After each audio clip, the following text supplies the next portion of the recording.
Good old Vampire Survivors. What's going on, y'all? Welcome to my first endeavor into YouTube. This is my first tier list video for y'all. Basically, going to be showing y'all Vampire Survivors and a couple of clone games that came out a little bit after it that I've been kind of dabbling with this last year or so since it's been out. A very interesting genre. I don't exactly know what it's called, but to me, they're like ARPG with like an idling mechanic, but like I said, you're still doing RPG stuff.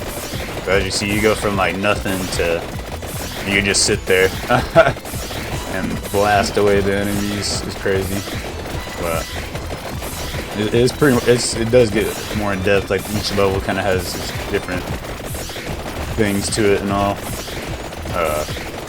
But yeah, the premise is you're pretty much just collecting coins and XP and extracting every like mission you're in. Every 30-minute mission you're in, kind of extracting. Use your coins and XP or whatnot to get perma buffs and all that. That's pretty much all the other games kind of have going on too. But I think Vampire Survivors does still stick out with its Castlevania style and just pure amount of DLC stuff. Like Contra. Yeah, I love this Contra DLC they added. Where you can unlock like some of the old school characters and fight some of the old bosses. Yeah, like they're definitely doing a lot with Vampire Survivors. There's definitely a reason it's #1. So yeah, I wanted to show you all the Contra gameplay, just because it's so sick. Speaking of games that are sick, let me know in the comments what kind of indie style sprite games everyone else been playing. So I know these have been kind of my go-to, or classic Contra and all the ones that Konami's been re-releasing in the recent years. The Castlevania collection. Yeah, I gotta get on that Dominus collection. That looked pretty interesting. But yeah, I love this part. Good old Contra 2 battle. You got the death dude from the Vampire Survivor. Alright. Now on to the list.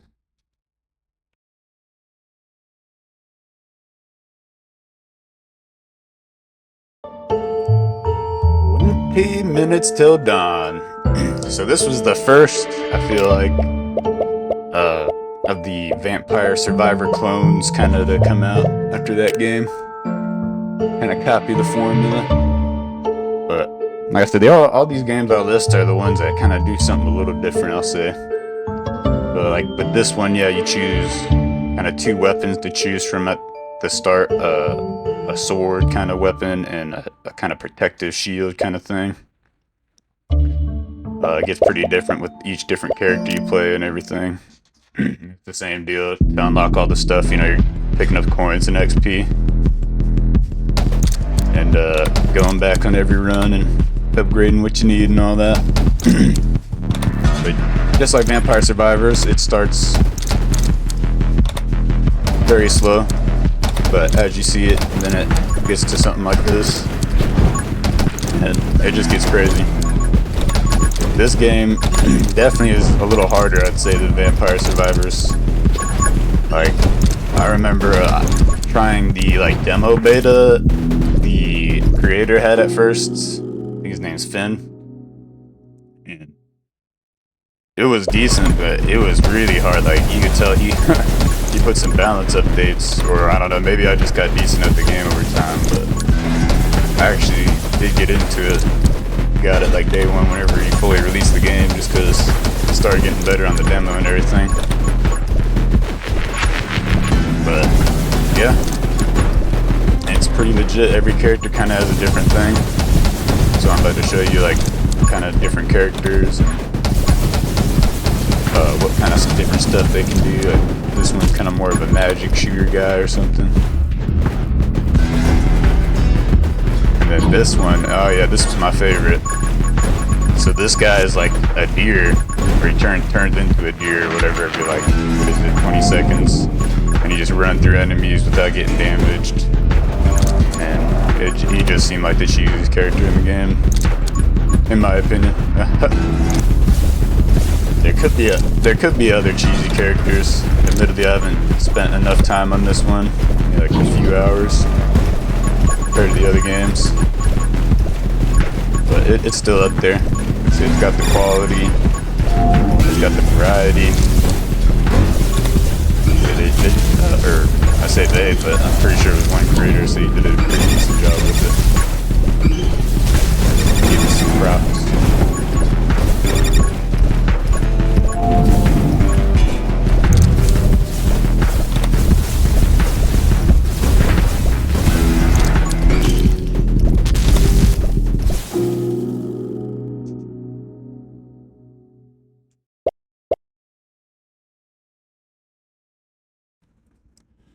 Death must die.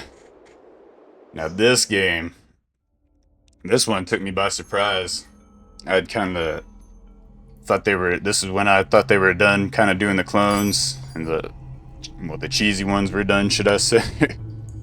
But this one came out, and I thought it was like a Diablo game at first, like the style of it. Like as you see, yeah, this one's got more of a looter aspect to it. Kind of go around collecting weapons, and every character kind of has like some perks and everything you can unlock. Talk to like different people at the little hub world. Yeah, it's got, in general, compared to the other two, yeah, a hub world like that, which is pretty neat and different.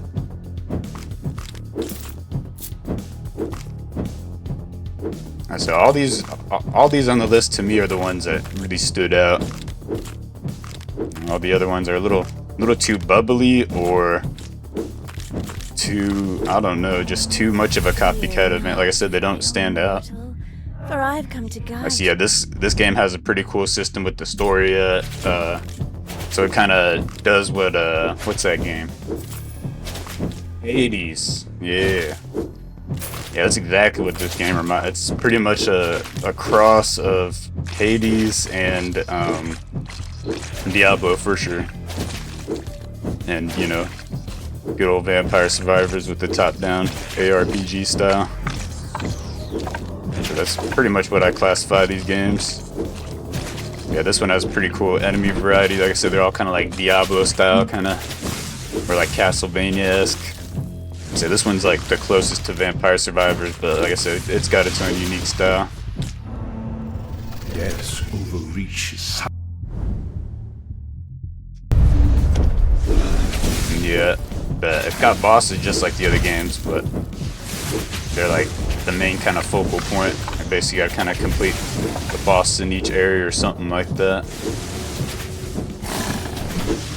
To be frank, that's how I'm explaining how these games were a couple months back. Some of these clips are a little old.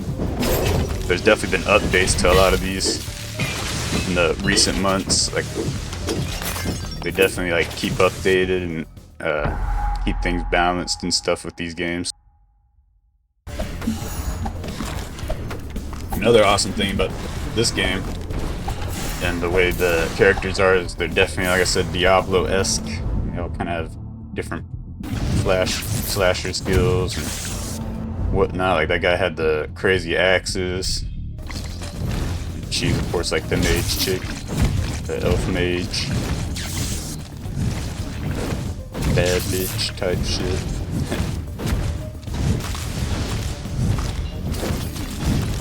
But yeah, this game is pretty hard too, I'll say.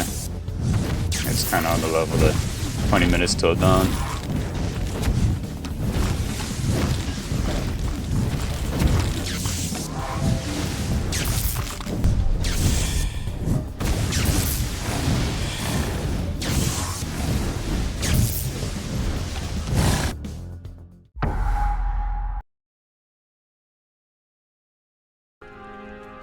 Halls of Torment. Yes, so this is a game I really got into after the Vampire Survivor craze. Like the other two I really dabbled in, but this one definitely has a Diablo feel to it, like feeling wise and It's got a loot system. Yeah, see here you got like, it tracks your achievements, but kind of have to unlock them to unlock certain levels and characters and all that. And there's like characters to find in the world. It's pretty damn legit, I gotta say.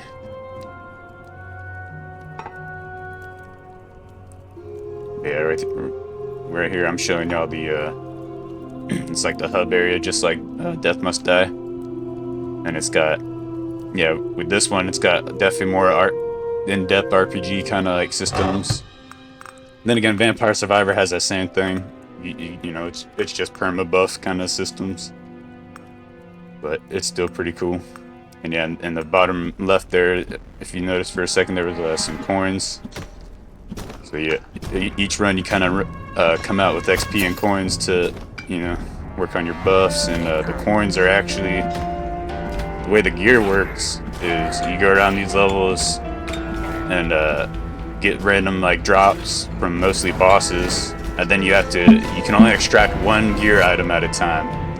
Like you have to find every level / run has a well you can find.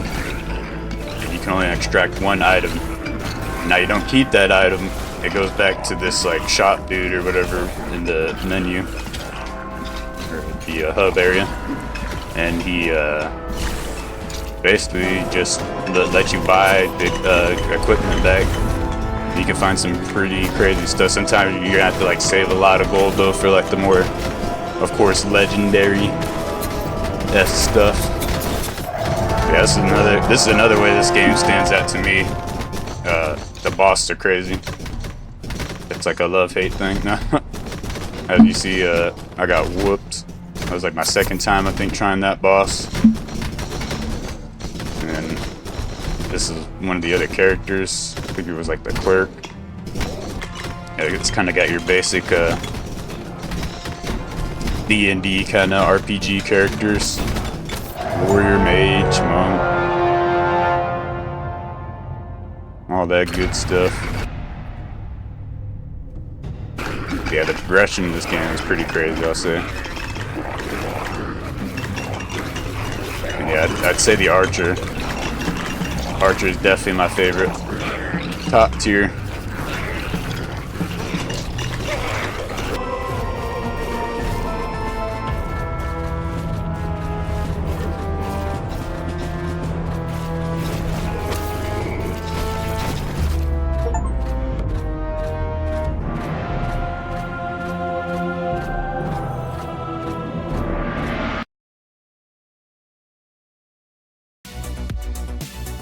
Potato.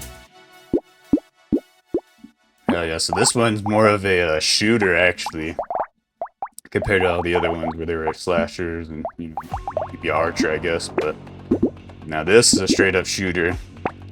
It's pretty much as basic as Vampire Survivors, like, you know, you're not aiming or anything like the other two. But, yeah, you just kind of go around idling and they'll shoot randomly. And this one's pretty crazy. So it's more about collecting a crap ton of guns and managing your inventory and finding the right character that kind of matches like whichever guns and pickups you're getting. It's definitely a very meta-based compared to the other games and even Vampire Survivors. Because even with Vampire, I mean, all these games get to a point where you just like, you know, you come out with, from the runs like buffed up. You can like fuck shit up super easy. But this one's really good on the yeah, as you can see, there's a lot of like inventory management kind of things going on.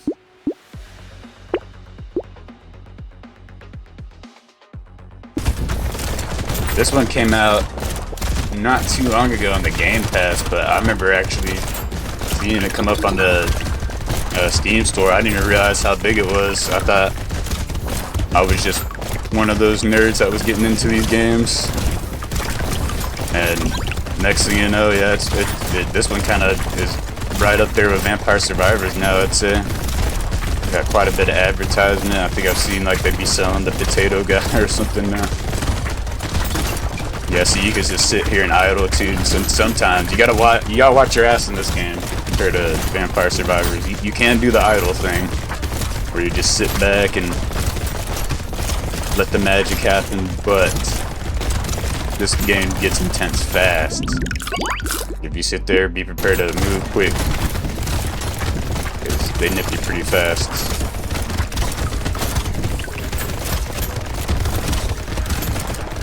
Yeah, it's pretty cool with the fact that you can, I think you collect up to like 8 to 10 guns at once. You do have a limit, but then you can start like switching them out, getting upgraded ones, you know.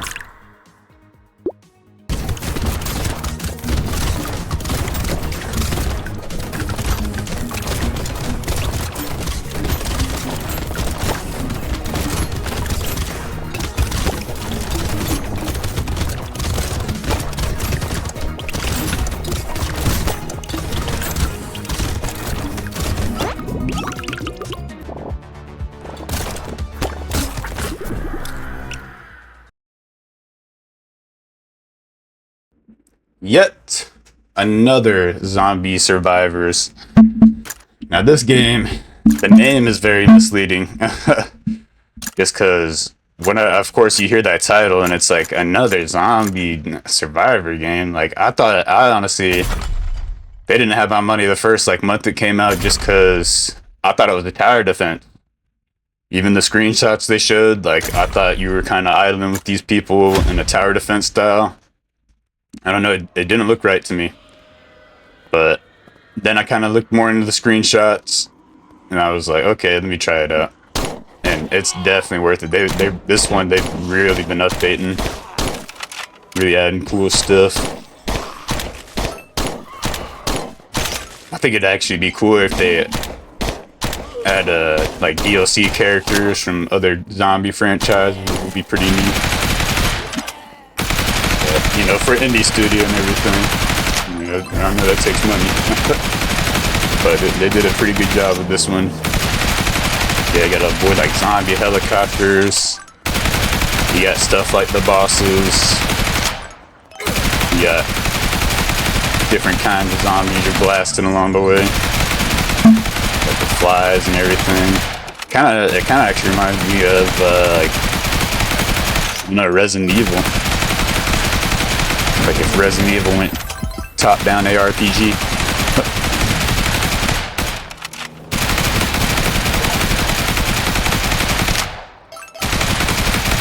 Yeah, every time you finish the game, it goes from night to day. I think there's one map that's like in Egypt or something that's during the day and it goes to night or something. I don't know. Admittedly, I kind of struggled with this one until I started getting some buffs as well. This one is definitely difficult.